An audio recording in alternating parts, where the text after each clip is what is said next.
Happy day! Welcome to our ATC video today. At ang topic po natin ngayon ay voluntary payments sa mga no payment tax returns. Right or wrong? May mga nakakarating po sa aming mga balita na mga kababayan natin na nagnegosyo na nakapag-file na ng kanilang annual ITR sa kanilang mga RDO na yung kanilang no payment annual ITR, no payment means walang babayaran na pina-receive sa kanilang RDO, pinapabayad sila ng voluntary payment na 100 pesos, 200 pesos, 300 pesos. I-discuss po natin ngayon kung tama ba yon or mali. Okay? So, yung mga nakapag-file na po ng annual ITR na hindi naman siningil ng voluntary tax payment dahil wala naman tayong babayaran, that is very good. Sa mga nakapag-file na po ng kanilang annual ITR pero siningil ng voluntary payment, let's find out kung tama po ba yung ginawa nyo, pinagawa sa inyo, or mali. Okay? Makikita nyo po sa annual ITR natin yung item number 32.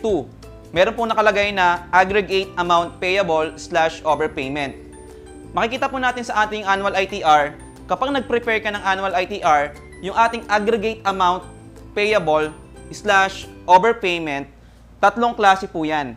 Yung item number 32 ng ating annual ITR. Tingnan nyo po yung annual ITR nyo. Nandun po sa item number 32 yung aggregate amount payable, yung babayaran natin, or wala tayong babayaran, or overpayment. Tatlong klase po yan. With payment.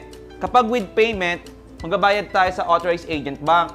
Okay? Nang tatlo yung annual ITR na ipapasa natin at ipapareceive natin lahat yung sa bangko within our RDO jurisdiction. Huwag kayong magbabayad sa bangko na beyond our RDO jurisdiction. Kasi wrong venue payment yon, may penalty yon. Dapat dun lang sa jurisdiction ng ating RDO. Tatlong kopya bibigyan natin sa kanila together with the attached required attachments. Tapos ibabalik sa atin yung isang kopya.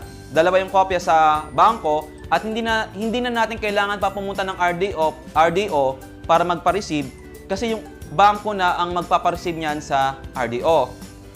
Pangalawang senaryo, without payment. Without payment kasi zero.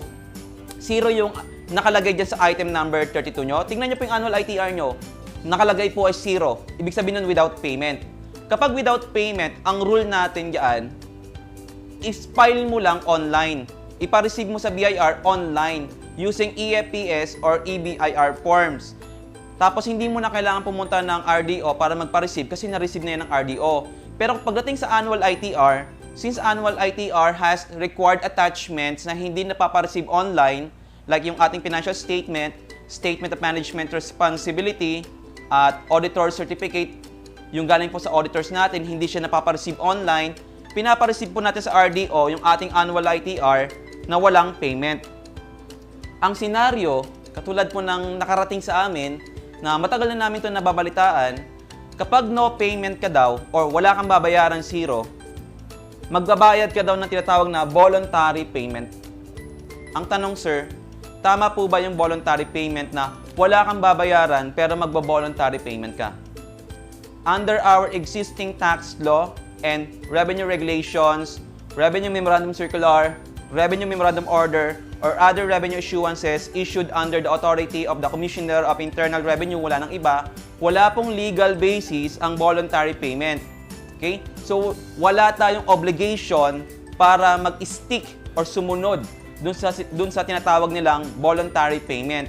Pagka-receive nyo po ng ITR nyo na walang payment, ako magpa-receive ako ng annual ITR ko ngayong darating na week ng April 2019 before the deadline. Okay?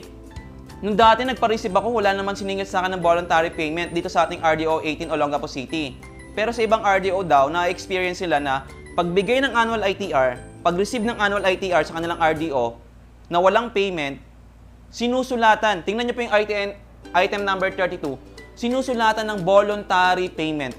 100 pesos, 200, yun po yung nakakarating sa amin. Tapos pinapabayaran sa bangko. Tama po ba yun? Mali po yun. Kakasabi ko lang po kanina, wala pong legal basis yung voluntary payment under our existing tax law. Ang sinabi po ng ating tax code, kapag wala tayong babayaran, edi wala tayong babayaran, wala sinabi doon na kapag wala kang babayaran, mag-voluntary payment ka. Wala pong definition yung voluntary payment. Therefore, wala tayong obligation to pay the voluntary payment. Kapag ginawa po sa inyo ng revenue officer na pinapareceive niyo yung annual ITR nyo, ganito pong gagawin nyo. Respectfully, politely, and kindly ask the revenue officer na nag-i-impose sa atin ng voluntary payment the legal basis. Kung ano ba yung basihan nila sa voluntary payment nila. Hindi nila pwedeng sabihin, ay ganito sa RDO namin. Kasi ang pwede lang pong mag-create ng ating tax law yung ating Congress na pinirmahan po ng ating Pangulo para maging effective. Tapos ini-interpret po yan, ang nag-i-interpret ng ating tax code kasi section lang yon, big yon.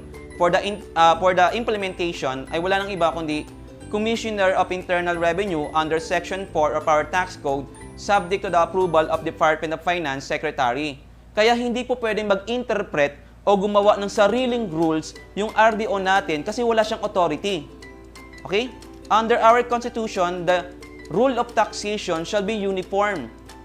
Wala pong legal basis ng voluntary payment at hindi nila pwedeng sabihin na ganito sa RDO namin kasi kung ano po yung binaba na utos ng ating Commissioner of Internal Revenue, yung mga revenue issuances niya, yung ating tax code, yun po ang masusunod, yun po yung rules natin, yun po yung legal basis natin. As I said, wala pong definition yung voluntary payment. Nung nagpa-receive nga ako ng 2017 annual ITR, last year, 2018, wala naman siningil sa akin voluntary payment. Ngayon, magka-file ako ng aking 2018 annual ITR next week. Titignan ko kung may sisingilin sa akin, pero pag may siningil sa akin, sasabihin ko, respectfully, politely, kindly, hindi po tayo makikipag-away kasi i-stressin mo yung sarili mo, tsaka it is our opportunity na turuan din yung revenue officer, baka hindi nila alam. Madam, sir, with all due respect, may I respectfully request the legal basis of the voluntary payment of 100 pesos na nagsasabi na pag zero yung aking tax payable, may babayaran akong 100 or 200 pesos so that I can be educated din or updated din po. Thank you. Pag wala pong masabi sila sa inyo, o kaya ang sinabi nila sa inyo, ay ganito po sa RDO namin, wala pong legal na basihan yan. Ipa-receive nyo po, whether he likes or not, tapos kunin nyo isang kopya nyo na may receive. Okay? Hindi natin kailangan pumunta ng bangko para magbayad ng 100, 200. Besides, kapag nilagyan nyo po yan ng 100 or 200, yung item number 32, guguhitan nyo lang ng 100 or 200 pesos. Paano mo nakuha yung 100 or 200? Ano yung in-adjust mo sa sales mo or expenses mo para nakuha mo yung 100 or 200? Babalikan ka pa. Pwede ka pang balikan ng BIR kasi nanghuhula ka. Ikaw na taxpayer na pumayag lang, na mali naman. Paano mo nakuha yung 100 pesos doon sa item number 32 or 200 pesos or 500 pesos na may note pa ng voluntary?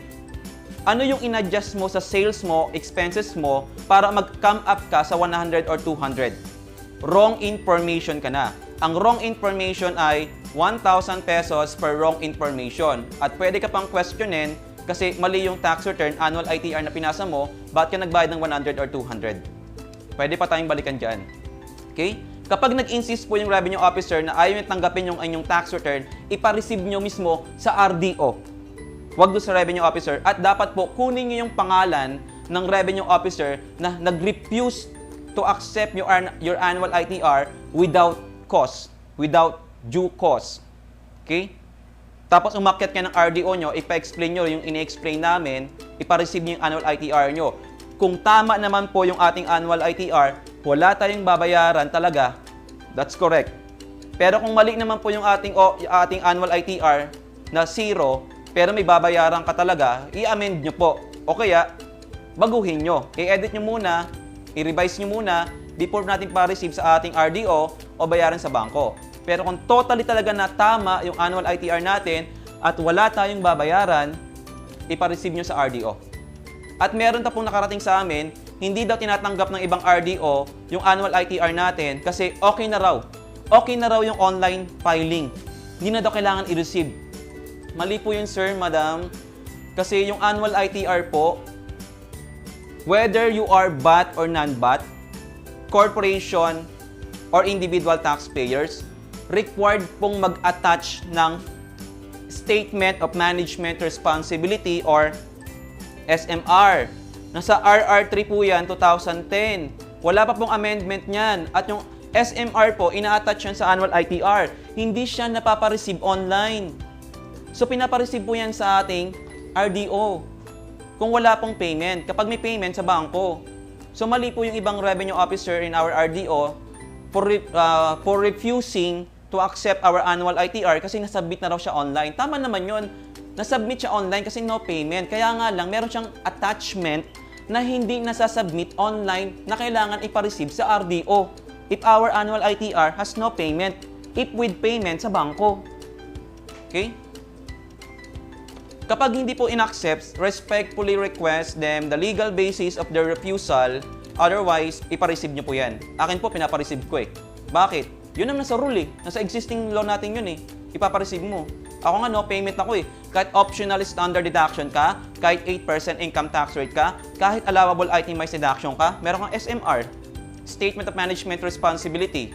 At yung mga students po namin ng RWB book, How to File and Pay, and Financial Statements for MSMEs, okay na po yung ating ATC videos, matagal na, panoorin nyo po yung ating Statement of Management Responsibility kasi hindi po yan pinipirmahan lang. Ini-edit po yan, merong tinatanggal at merong idinadagdag bago po nating pirmahan. Lalo na kung 40% OSD kayo or 8% income tax rate, wag lang pong pirma-pirma. Aral-aral din muna. Okay? Kasi hindi po hinahabol ng BIR ang bookkeeper, lawyer, advisor, or accountant. Walang pakialam yung BIR doon. Ang hinahabol po ng BIR, kinukulit-kulit, sinusulat-sulatan, taxpayer. Kaya mag-aral po tayo kung ano po yung tama para masundan natin. Kasi kung hindi natin alam yung tama, sinong tatamaan? Tayo.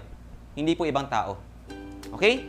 I repeat, kapag with payment po, sa bangko natin babayaran yung ating annual ITR, kasama po yung mga required attachments.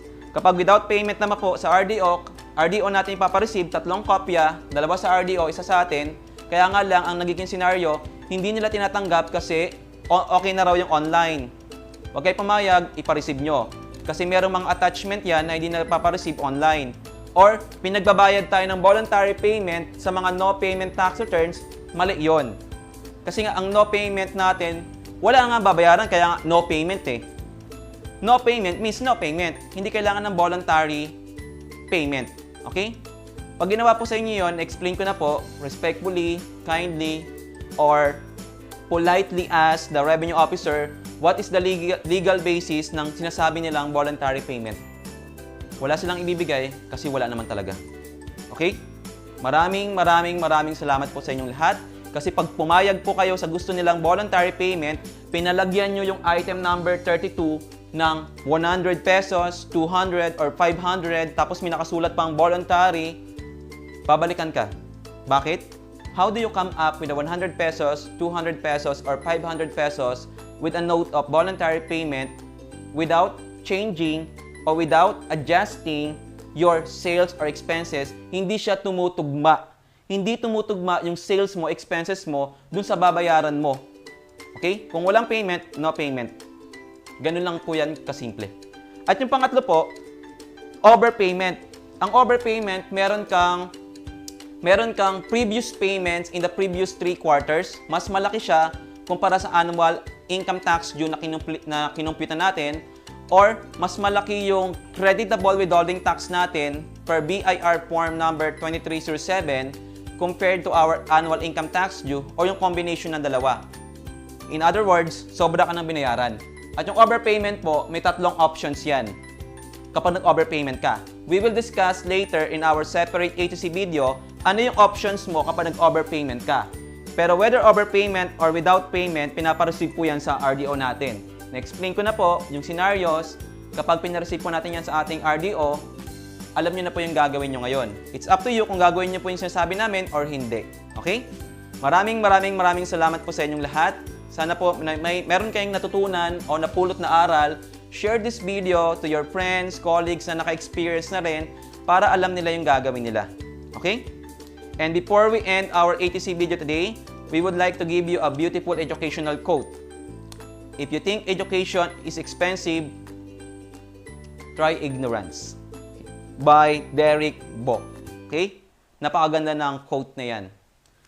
Huwag po kayong manghihinayang sa mga babayaran nyo for continuing education because that will save us a lot of money in the future. Besides, alam na natin yung tama. Hindi tayo maloloko, makakapag-comply tayo ng tama. Okay? And please like us on our Facebook page po, Accounting Tutorial Center. Kung meron po kayong further questions regarding this topic or beyond our topic, we are willing to share our knowledge sa inyo basta you are willing to learn. Hindi po namin kailangan ng college degree dito, high school diploma, or elementary diploma.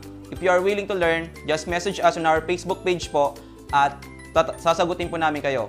Wala pong bayad yun. Free consultation on our Facebook page po, Accounting Tutorial Center. Like nyo na po and follow nyo. Nag-upload po tayo dyan ng mga updates natin. Okay?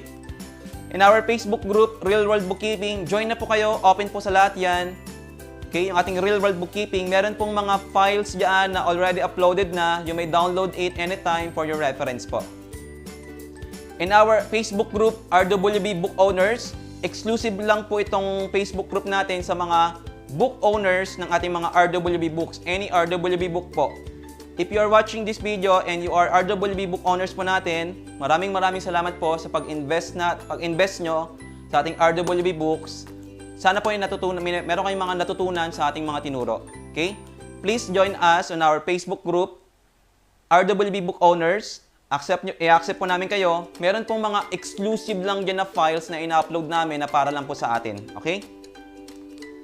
In our YouTube channel, subscribe now on our YouTube channel, Accounting Tutorial Center, for any updates or additional video like this, pre-ATC video. Very informative and very helpful po sa ating pag-business. Whether we like it or not, whether our business is micro, small, medium, or large taxpayers, large businesses, we have to comply with the BIR rules and regulations. How can we comply if we do not know? And those we do not know, nako-convert siya into penalties and sakit ng ulo. Hindi po sapat yung kumita ka lang ng pera from our hard-earned money or business operation. The other side po is to protect our hard-earned money from other people na walang ginawa kundi pahirapan tayo sa samot-saring violations natin o penalties kasi hindi natin alam. At meron pong mga taong umaabuso sa ating ignorance.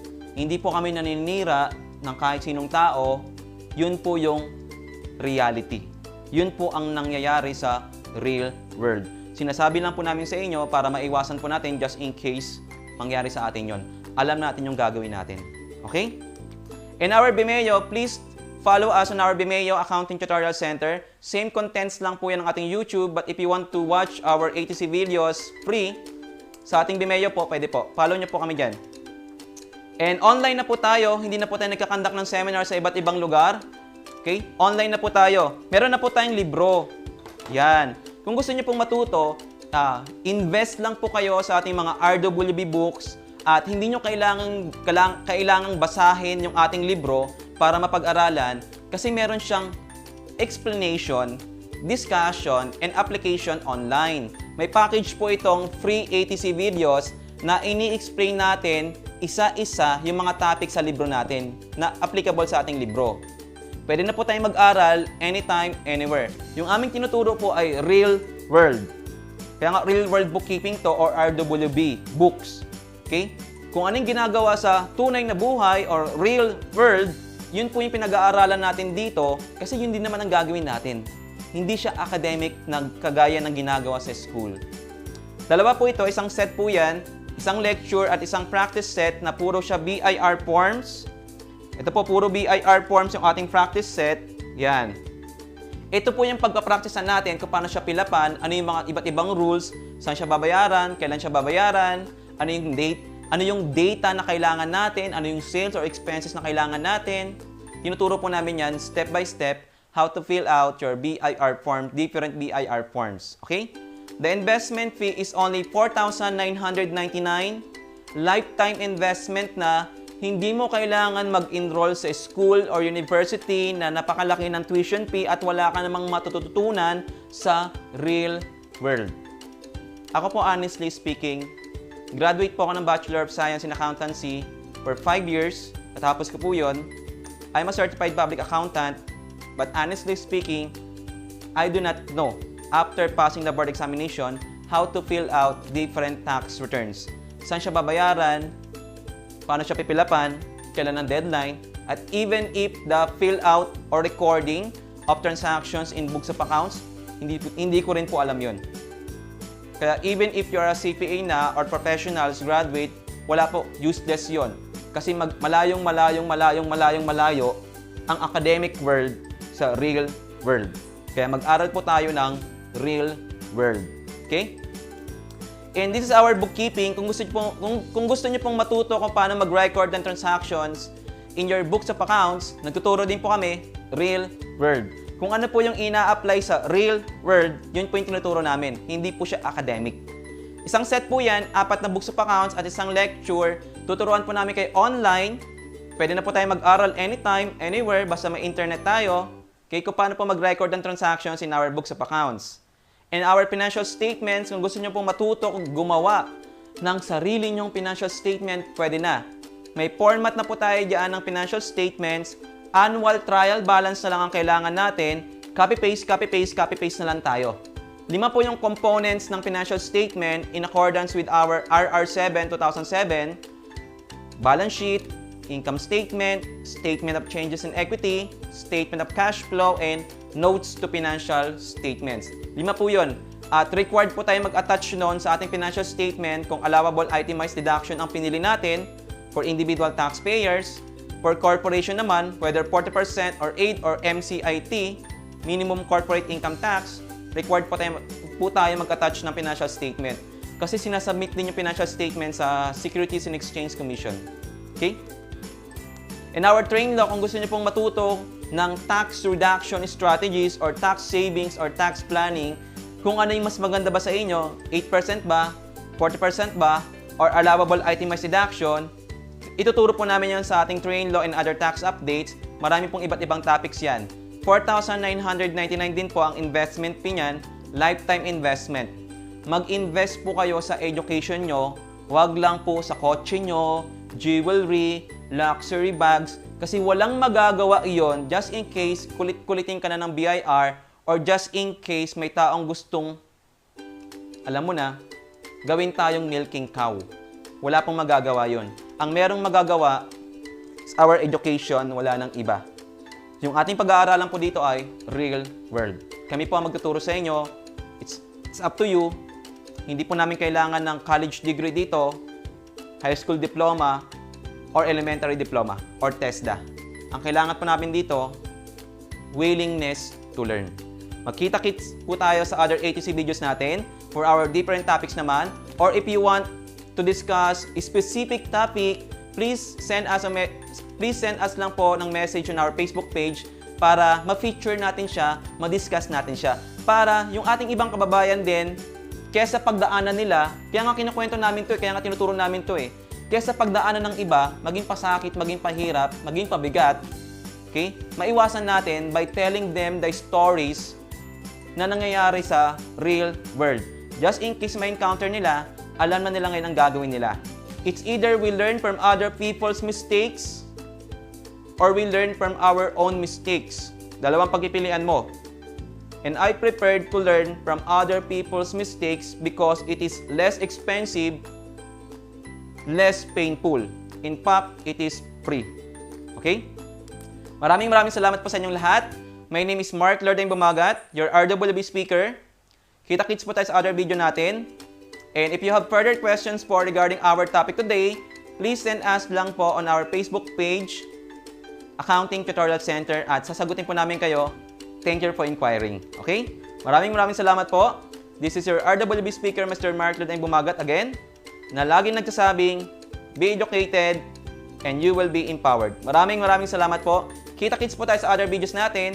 Yung mga RWB book owners po natin, pag-aralan nyo na po yung mga online nating ATC videos included in your RWB books. Anytime. Mamili po kayo kahit madaling araw basta may internet kayo. Okay? Maraming salamat po. Bye-bye!